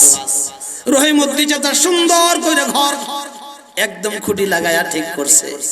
2 দিন পরে ফণি এসে গেছে। ফণি বুঝেন তো? ফণি বুঝেন নাই? এই যে ফণি আসছে, এলাকার বেরি বাদ ভাঙা সব শেষ, লোকালয়ে পানি ঢুকে গেছে, কোন কোন এলাকায় মাছের ঘের সব নিশ্চিহ্ন হয়ে গেছে, গাছপালা সব ভেঙে চুরে একাকার, পাহাড় পর্যন্ত আমার বাড়া ধসে গেছে। এমন জলোচ্ছ্বাস হয়েছে 1/2 বছরে আর হয় নাই। জলোচ্ছ্বাস যেই কমছে, যুবকরা কয় তাড়াতাড়ি আসো, স্বেচ্ছাসেবকরা বের হয়েছে। রহিমউদ্দিন গ্রুপে আগে মাটি দিয়ে লই, ও আর দুনিয়ায় নাই। গত 1 সপ্তাহ আগে যে অবস্থা দেখছি, যাইয়া দেখে হায় হায় রে, রহিমউদ্দিন ঘরের কিছুই হয় না, পাশের বাড়ির বিল্ডিংও নাই, কিন্তু রহিমউদ্দিন টুকটুক কইরা ঘরের মধ্যে নড়াচড়া করে। আয় রে রহিমউদ্দিন চাচা, তুমি কেমনে বাইসা রইলা? রহিমউদ্দিন চাচা আল্লাহর শুকরিয়া করো, দুনিয়ার কোনো কিছু নাই, সব শেষ। তুমি বাইসা, আল্লাহ তোমারে বাঁচাইছে। রহিমউদ্দিন কয় তোমারে বাইসে পাগলে আল্লাহ বাঁচাইছে। বড় মিয়া যদি গাব গাছ না দিত আর টাকা না দিত, আল্লাহ বুঝি ঘর ঠেকাইতে পারতো। চিৎকার মেরে বলুন নাউজুবিল্লাহ। এবার রহিমউদ্দিন ঈমান বিশ্বাস আল্লাহর উপরে না গাব গাছে, কত কয় না? রহিমউদ্দিন ঈমান কি শিরক যুক্ত কুফর যুক্ত ঈমান না কুফর মুক্ত ঈমান? কুফর যুক্ত ঈমান চলে গেছে। বড় মিয়া যদি 2000 টাকা না দিত আর বিলাতি গাছ না দিত, তাইলে আর ঘর টিকায় রাখা লাগতো না। বিল্ডিং তো আল্লাহ রাখলো না, বুঝেন তো? পাহাড় তো ঠিক আল্লাহ রাখলো না। কত বড় বেঈমানি, কথার যুক্তিও কত মজবুত দেখছে। ও বন্ধু, রহিমউদ্দিন ঈমান কি এখন কুফর যুক্ত ঈমান। আর আল্লাহ পাক বলতেছেন কুফরযুক্ত ঈমান হলে হবে না। ইন্নাল্লাযীনা আমানু, নিশ্চয়ই যারা ঈমান এনেছে, এই ঈমান হতে হবে শিরিক মুক্ত ঈমান, কুফর মুক্ত ঈমান, কুফরযুক্ত ঈমান, শিরিক যুক্ত ঈমান। আমার কাছে ঈমানের কোনো দাম নাই। এই দার বেটারি বল, আমার দিকে তাকান, খেয়াল করেন, বুঝার চেষ্টা করেন। তাহলে শিরিক যুক্ত ঈমান না শিরিক মুক্ত ঈমান? জবান খুলে বলেন, কুফর যুক্ত ঈমান না কুফর মুক্ত ঈমান? আমাদের কতজনের ঈমান যে কুফরির মধ্যে চলে গেছে। রহিমউদ্দিন চাচারটা তো সহজে বললেন, বুঝেন নাই কথাটা? কে বাঁচাইছে? আল্লাহ। রহিমউদ্দিন কি বলে? বড় মেয়ে বাঁচাইছে নাকি? না, জোরে কান, কে বাঁচায়? এবার আমরা কত দলের কত লোকরা বলি এই দল থাকলে দেশে থাকা যাবে, এই দল থাকলে দেশে আর টেকা যাবে না। এইবার যদি এই কাম না করি আগের রাত্রে, তাইলে আর উপায় নাই। এইবার যদি আগের পরের রাইতে করি, তাইলেই বাঁচা যাবে। কি কয়? কি কয়? শিরিক মুক্ত ঈমান নাই, শিরিক যুক্ত ঈমান, কুফর মুক্ত ঈমান নাই, কুফর যুক্ত ঈমান। রহিমউদ্দিন এমন কথা বললো কেন? বিরক্ত দিয়েছেন নাকি? অল্প সময়ের মধ্যে মোনাজাত হয়ে যাচ্ছে, খেয়াল করেন।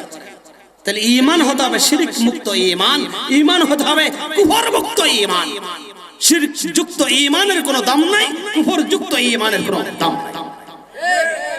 রহিমউদ্দিন এটা করলে কেন? দ্বীনি জ্ঞান না থাকার কারণে, সহি দ্বীনি জ্ঞান না থাকার কারণে। এই সাধারণ মানুষগুলো দ্বীনি জ্ঞান না থাকার কারণে অনেক সময় এরকম অন্যায় করে বসে, মনের অজান্তে। এই জন্যই মাঝে মাঝে মাহফিল হয়। আমার ভাইরা খেয়াল করেন,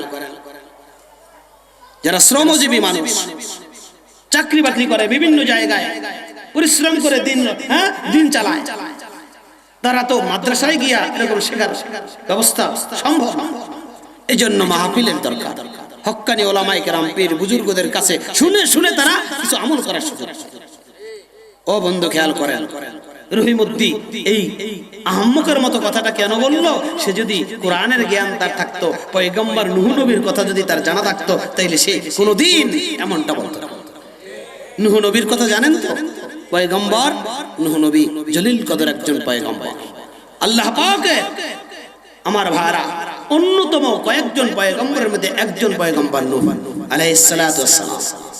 নূহ নবী এমন একজন নবী ছিলেন, আল্লাহ পাক তার উম্মত সহ এবং কিছু প্রাণী জগৎ সহ তার নিরাপদে নিয়ন্ত্রণে রেখে বাকি সব দুনিয়ার ধ্বংস করে দিয়েছিলেন। সুবহানাল্লাহ। সব ধ্বংস, শুধু ঈমানদাররাই। নূহ নবীর আসল নাম কিন্তু নূহ না, নূহ নবীর আসল নাম হলো আব্দুল গাফফার। নূহ বলতেছে কেন? নূহ মানে ক্রন্দনকারী। কিছু ছেলে পেলে আছে দেখবেন সারাদিন কান্দে। গতকালকে বরিশাল থেকে আসার সময় গ্রিন লাইনে উঠছি, একটা বাচ্চা উঠে যে কান্দন শুরু করছে, সদরঘাট টাইমেও কান্দাম খালি কান্দে। এরকম কিছু ছেলে পেলে দেখবেন ছোট্ট ছোট্ট কান্দে, ঘুমাইতে নিলেও কান্দে, ঘুম থেকে উঠাইলেও কান্দে, খাওয়াইতে গেলেও কান্দে, মুখ ধোয়াইলেও কান্দে, স্কুলে যাইতে গেলেও কান্দে। আছেন? কান্দতেছে কান্দতেছে, বাপের সাথে দোকানে গেছে যে কলা খাবে, এই কলা খাবো, দিছে কলা কিনে গায়ে সিলাইয়ে দাও, সিলাইয়ে দিব, তাও দিছে সিলাইয়া, তাই বুঝাইয়া দাও। কত সিলানো খেলা কি বুঝানো যায়?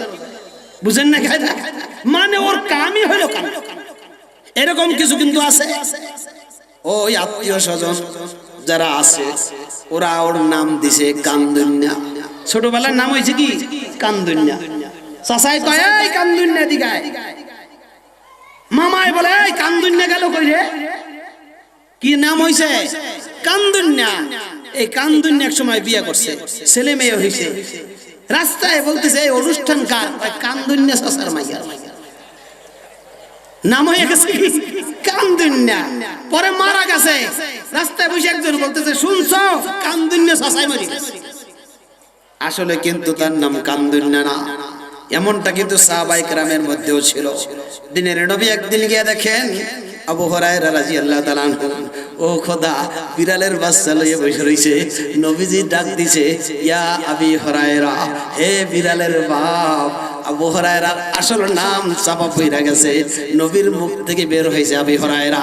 এখন যত হাদিস বর্ণনা করে, ও আন আবি হুরায়রা রাদিয়াল্লাহু তাআলা আনহু ক্বালা ক্বালা রাসূলুল্লাহ সাল্লাল্লাহু আলাইহি ওয়াসাল্লাম, চিৎকার মেরে বলুন সুবহানাল্লাহ।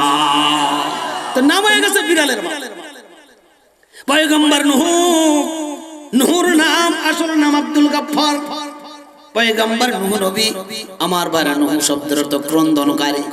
দিনের বেলা দিনের দাওয়াত দিতে যা, তারপর মানুষের মার খায় আর কান্দে, আর রাত্রবেলা মালিকের কাছে সিজদায় পড়া বলে, মালিক ধৈর্য ধারণ করার তৌফিক দাও, আর বেঈমানদেরকে হেদায়েত দিয়ে দাও।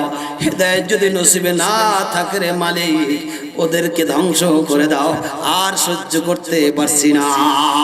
আল্লাহ কবুল করে বলে, মুখ থেকে বেরোইছে ধ্বংস করা কবুল করে। আল্লাহ কয়, যাও কিস্তি বানাও, কিস্তি বানাও। কিস্তি বানাইছি, সময় কম আমার হাতে, আমি ঘরের দিকে তাকাইছি আর কথা বলতেছি। কথাটা শুরু হয়ে গেল, এই জন্য শেষ করতেই হবে। আপনারা নড়াচড়া করেন, অল্প সময়ের মধ্যে মোনাজাত হয়ে যাবে। খেয়াল করেন, পয়গম্বর এবার কিস্তি বানাইছে, বিশাল কিস্তি। আল্লাহ বলছেন, প্রতি জোড়ার এক এক জোড়া প্রাণী নৌকায় উঠায় নিবা কিস্তি।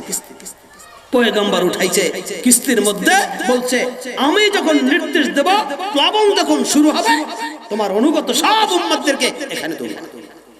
সবাইকে পয়গম্বর বলে রাখছে। পাহাড়ের কিনারে এক বুড়িকেও বলে রাখছে, অনেক বুড়ো তো, বুড়ি দেরি করো না, যখন বলবো সাথে সাথে চলে আসবে। বুড়ি বলতেছে, পয়গম্বর চিন্তার কোনো কারণ নাই, এখন থেকেই তৈরি হয়ে রইলাম, যখন বলবা আমি ইনশাআল্লাহ সময় মতো আসবো, চিন্তার কোনো কারণ নাই। এর মধ্যে কিস্তি, বুঝেন তো, ইসলামের দুশমনরা সব সময় চেষ্টা করে ইসলামের বিরোধিতা করার। এই কিস্তি নিয়ে ভাগবে, যখন চিন্তা করছে বেঈমানরা কিস্তি নিয়ে ভাগবা, কিস্তি সব নষ্ট করে মাইকিং কইরা পায়খানা একদম এলাকার সব বেঈমান পয়গম্বর নূহ নবীতে কিস্তির মধ্যে পায়খানা করছে। জুমের ঠেলায় অনেক লোক দেখবেন সৌদি আরব যাইয়া নিজে পাথরও মারতে পারে না, তাওয়াফও করতে পারে না, আইসা কয় চারিবার আবু জাহেলের বাড়ি পায়খানা করছে। উনি একটাই নিজে করছে, আর সব মানুষ দিয়ে। কারণটা কি? জিদের ঠেলায় নবীরে কষ্ট দিছে যে আবু জাহেল, ওর বাড়ি পায়খানা না কইলে দেশে যাবে, বুঝেন না? একটা জিদ কাজ করে। তো বেঈমানদেরও এরকম একটা ইমানদারদের বিরুদ্ধে জিদ আছে। বেঈমানরা বলতেছে নৌকা নিয়ে কিস্তি নিয়ে ভাগবো, আবার কিস্তি ঠিক রাখবো না, দাদাসে পায়খানা করতে শুরু করছে। এক বুড়া এরকম একদম শরীর ফাইটা কুষ্ঠ রোগী, বিশ্রী গন্ধ আসতেছে, ঘরে ঘরে দুরারোগ্য ব্যাধি কুষ্ঠ রোগ ছড়ায় পড়ছে। কোনো ওষুধ নাই, এখন পর্যন্ত ওষুধ আবিষ্কার হয় নাই। সংক্ষেপ কথা, বুড়ায় যাইয়া কাঁপতে কাঁপতে যাইয়া, বুঝেন তো, যাইয়া পায়খানা করতে ফজিলত বর্ণনা আদায় করতে যাইয়া নিজেই হয়ে গেছে। কাদিয়ানির মতো ডুব দিয়ে উঠা, কাদিয়ানি তো আর ওঠে না, আর ওইটা ডুব দিয়ে উঠা দেখে যে শরীর একদম then and there pure solid, there is no disease on the body, কোন রোগ বলতে কিছু নাই। আয় আল্লাহ, একদম ফ্রেশ। আশ্চর্য হয়ে গেছে, নিজেই অনুমান করতে পারতেছে না আমি কে। এক লোকের কাছে দেখা হয়েছে, তুমি না ওই বাড়ির সেই বুড়া? কাহা, আশ্চর্য ব্যাপার, তোমার এত সুন্দর যুবকের চেহারা আসলো থেকে? তুমি সে অসুস্থ, রেজাল্ট আউট হয়ে গেছে, ওইটার মধ্যে ভরে গেছিলাম। কেমনে কেমনে কি হইল বুঝলাম না। এখন এই রোগী যারা আছে, কেউ যে একটু লাগায় সাথে সাথে ক্লিয়ার, কেউ একটু মুখে লাগায় সাথে সাথে ক্লিয়ার, বুঝেন তো কায়দা। একদম আমার বাড়ি চতুর্দিকে ছড়ায় পড়ছে, কেউ বালতি নিয়া, কেউ ঘটি নিয়া, কেউ বদনা নিয়া, কেউ যেভাবে যার কাছে ছিল দৌড়ে যায় মেডিসিন তৈরি করে আমার বাড়া সংগ্রহ করার জন্য। এবার সন্দ্বীপের ওপার দিয়ে যারা আসছে আর কুমিল্লা দিয়ে যারা আসছে, তারা তো মোটেও পাইতেছে না, আফসোস করতেছে। এবার তারা ধুইয়া ধুইয়া তারপর পরিষ্কার কইরা, বুঝেন তো, পুরা একদম কিস্তি শ্বাস। আল্লাহ কয়, পয়গম্বর কেমন ব্যাপারটা হইল? শিরিক যুক্ত ঈমান যদি থাকে, কুফর যুক্ত ঈমান যদি থাকে, তাইলেই এমন অবস্থা। আল্লাহর তরফ থেকে সব ফয়সালা হয়ে যায়।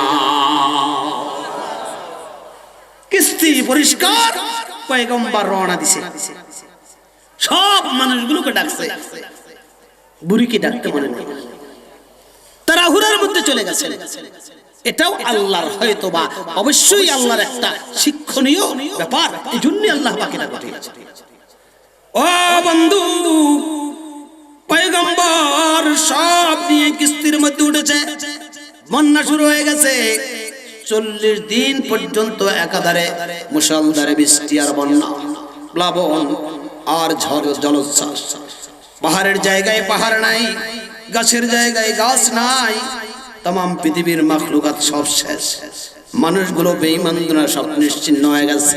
40 দিন পর যদি পাহাড়ের কাছে এসে নৌকা যখন ভিড়ল, হঠাৎ করে পয়গম্বরের খবর হয়ে গেছে, বুড়িকে তো ডাক দিতে আমার শরণ না। আল্লাহ পাক ও বন্ধু পয়গম্বরের অন্তরের মধ্যে পয়গম্বর বলতেছে, মালিক বুড়ি যদি আমাকে পরকালে তোমার কাছে বলে, পয়গম্বর আমাকে ডাকে না, আমি কি জবাব দেব? আল্লাহ আমার তো অনিচ্ছাকৃত, আমার তো মনে ছিল না, এটা তো আমার কোনো ত্রুটি না, ইচ্ছাকৃত। মালিক রে কি করব?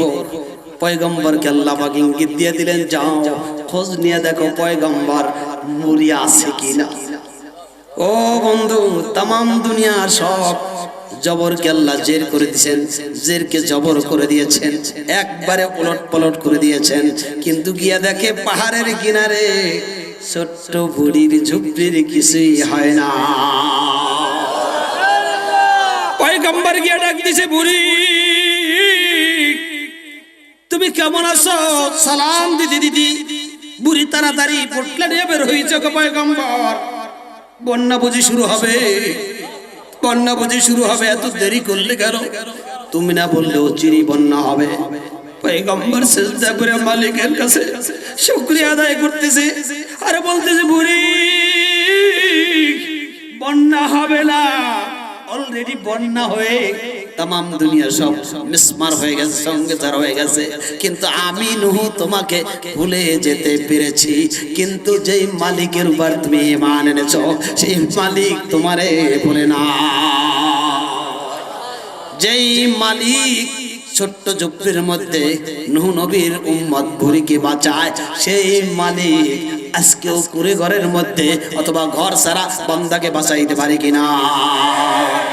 এইটার উপর বিশ্বাস রাখার নাম হইল ঈমান। ইন্নাল্লাযীনা আমানু, নিশ্চয়ই যারা ঈমান এনেছে সেই ঈমান শিরক মুক্ত ঈমান, কুফর মুক্ত ঈমান। তাহলে আজকে থেকে শিরক মুক্ত ঈমান, কুফর মুক্ত ঈমান কারা কারা তৈরি করব? আল্লাহু আকবার, আল্লাহু আকবার, আলহামদুলিল্লাহ। এই ঈমানের দাম হলো 1। এই ঈমানের পয়েন্ট কত? 1। জোরে কোন কত? 1। পয়েন্টটা স্মরণ রাখেন, একটু পরে অঙ্ক করব। ওয়ামিলুস সালিহাত, দুইটা কাজের একটা হয়ে গেছে।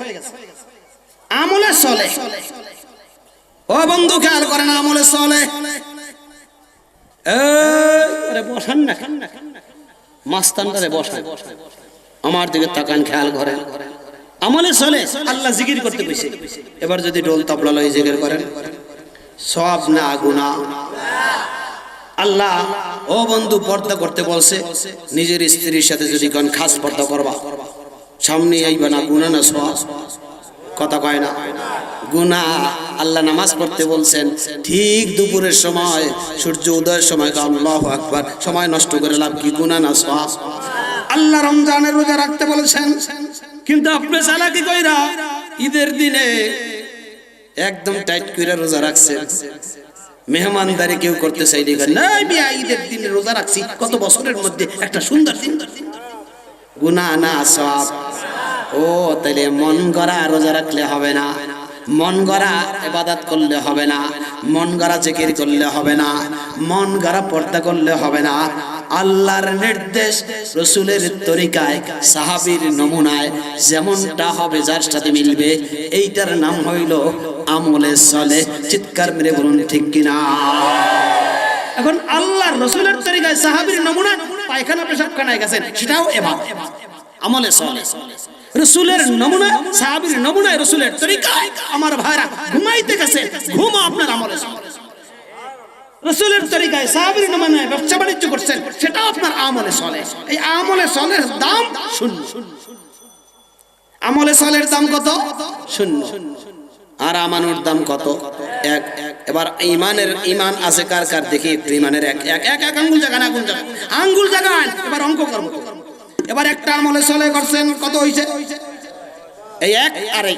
ডাইনপন্থীদের জন্য ডাইন পাশের জন্য লাগাবেন, আর যারা বাম হাত দিয়ে চা খায় তারা বাম পাশে লাগাবেন। এই আরেকটা কাজ করছে, ভালো কাজ, কত হইছে? 100। আরেকটা কাজ করছেন, কত হইছে? আরেকটা কাজ করছেন, কত হইছে? আরেকটা কাজ করছেন, কত? কাজ করছেন 5টা, পয়েন্ট হইছে 1 লক্ষ। এবার খেয়াল করেন, 1 লক্ষ পয়েন্ট কত কাজ? 5টা কাজ। এবার আমার ভাইরা, কোন নেতা বলছে একটা ভোট কাইটা দিবা 10 টাকা, 2টা ভোট কাইটা দিবা 20 টাকা, কি 3টা ভোট কাটছে কত? 30। 4টা ভোট কাটছে কত? 40। 5টা কাটছে কত? ও তাহলে আল্লাহর উল্টা গিয়া 5 কামে পায় 50। আর আল্লাহর সাথে ব্যবসা কইরা আল্লাহ ওয়ালারা ইমানদাররা 5 কাজে পায় 1 লক্ষ। চিৎকার করে বলুন সুবহানাল্লাহ। কি বুঝেন নাই? বুঝেন নাই? ইমানের এক আছে, 1 শূন্য বাড়তেছে বাড়তেছে, 5 কাজে 1 লক্ষ। আর ইমানের এক নাই, দুনিয়ার ব্যবসা 10 20 30 40 50, 5 কাজে 50। বেঈমান পায় 5 কাজ কইরা 50, ইমানদার পায় 5 কাজ কইরা কত? 1 লক্ষ। এবার ধরে নেন, শূন্য বানাইতে বানাইতে বানাইতে বানাইতে কোটি বিলিয়ন মিলিয়ন ট্রিলিয়ন ট্রিলিয়নের পরে নাই, লাখ লাখ হাজার হাজার শূন্য হয়ে গেছে। হঠাৎ করে একদিন মাজারের উপর যায় সেজদা দিয়া 1 নষ্ট করে ফেলাইছে। কথা কয় না? এই মাজারে যায় সেজদা দিছে, 1 নষ্ট। এবার কি পরিমাণ শূন্যের দাম? কোটি কোটি শূন্যের দাম কত? ও ভালো কাজ করতে করতে মাদ্রাসা করছে, মসজিদ করছে, সব কিছু কইরা হঠাৎ যাই একদিন পীর সাহেবের একটা সেজদা দিছে, 1 নষ্ট হয়ে গেছে গা। কত দাম? তাইলে আমল হতে হবে আমার বারা বিদআত মুক্ত আমল, আর ঈমান হতে হবে শিরক মুক্ত ঈমান, কুফর মুক্ত ঈমান। এই 2টা যদি হয়ে যায় তাইলে আমার জিন্দেগি হবে আমার বারা গুনাহ মুক্ত জিন্দেগি। সুবহানাল্লাহ, সুবহানাল্লাহ। শিরক মুক্ত ঈমান, কুফর মুক্ত ঈমান, বিদআত মুক্ত আমল, আর গুনাহ মুক্ত জিন্দেগি। আর আল্লাহ পাক বলেন গুনাহ মুক্ত জিন্দেগি তোমার কাজে লাগবে। ইয়াউমা লা ইয়ানফাউ মালু ওয়ালা বানুন, ইয়াউমা লা ইয়ানফাউ মালু ওয়ালা বানুন ইল্লা মান আতাল্লাহ বিকলবিন সালিম। শুধু কলবে সালিম ছাড়া কোনো কাজ, কোনো জিনিস তোমার কাজে লাগবে না। সন্তান সন্ততিও কাজে লাগবে না, আর তোমার ধন সম্পদও কাজে লাগবে না। কলবে সালিম নিয়া ঈমান বানাই, আমল বানাই, কলবে সালিম বানাই, গুনাহ মুক্ত জিন্দেগি করি। আল্লাহ পাক সবাইকে গুনাহ মুক্ত জিন্দেগি নিয়ে জান্নাতে যাওয়ার তৌফিক দান করুন। সবাই বলুন আমিন।